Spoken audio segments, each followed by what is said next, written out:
Water Milan ಇದು ಬಂದು ಸ್ವಲ್ಪ 40 ದಿನ ಐತಿ. 40 ದಿನ ಅಂದರೆ ಕಾಯಿ ಸೆಟ್ಟಿಂಗ್ 25-26 ದಿನದಲ್ಲಿ ಆಗಬೇಕಿತ್ತು.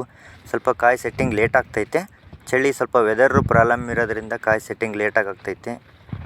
ಬಳ್ಳಿನೂ ಗ್ರೋತ್ ಕಮ್ಮಿ ಐತಿ. ಹಾಗಾಗಿ ಮೊನ್ನೆ ಲಾಸ್ಟ್ ಟೈಮ್ ಒಂದು ಸ್ಪ್ರೇ ಕೊಟ್ಟಿದ್ದೀವಿ. ಒಂದು ಪೆಸ್ಟಿಸೈಡ್ಸು, ಒಂದು ಫಂಗಿಸೈಡ್ಸು, ಒಂದು ಗ್ರೋತಿಗೆ ಸ್ಪ್ರೇ ಕೊಟ್ಟಿದ್ದೀವಿ. ಅದಾದಮೇಲೆ ಈಗ ನೆಕ್ಸ್ಟ್ ಸಾಲಿಬಲ್ 1261 ಕಂಪ್ಲೀಟ್ ಮಾಡಿದ್ದೀವಿ. ಅದಾದಮೇಲೆ ಇವಾಗ ನೆಕ್ಸ್ಟ್ ಯಾವ್ದು ಹೊಡಿಬೇಕು ನೋಡ್ರಿ. ಈ ಥರ ಸೆಟ್ಟಿಂಗ್ ಸ್ವಲ್ಪ ಭಾಳ ಡಿಫ್ರೆನ್ಸ್ ಆಗ್ತೈತೆ. ಏನು ಅಂದರೆ ಸ್ವಲ್ಪ ವೆದರ್ ಪ್ರಾಬ್ಲಮ್ ಅಂದ್ಕೊಂಡಿದ್ದೀವಿ. ಸ್ವಲ್ಪ ಚಳಿ ಬೀಳೋದ್ರಿಂದ ಸೆಟ್ಟಿಂಗ್ ಹೆಚ್ಚು ಕಡಿಮೆ ಆಗ್ತೈತೆ. ಇವಾಗ ಫ್ಲವರಿಂಗ್ ತೊಗೊತೈತೆ. ಇನ್ನು ಫ್ಲವರಿಂಗ್ ನೋಡಿರಿ ಈ ಥರ ಸೆಟ್ಟಿಂಗ್ ಆಗ್ತೈತೆ. ಇವಾಗಿನೂ 35 ದಿನ ಅಂದರೆ ಇವಾಗ ಸೆಟ್ಟಿಂಗ್ ಆಗ್ತೈತೆ.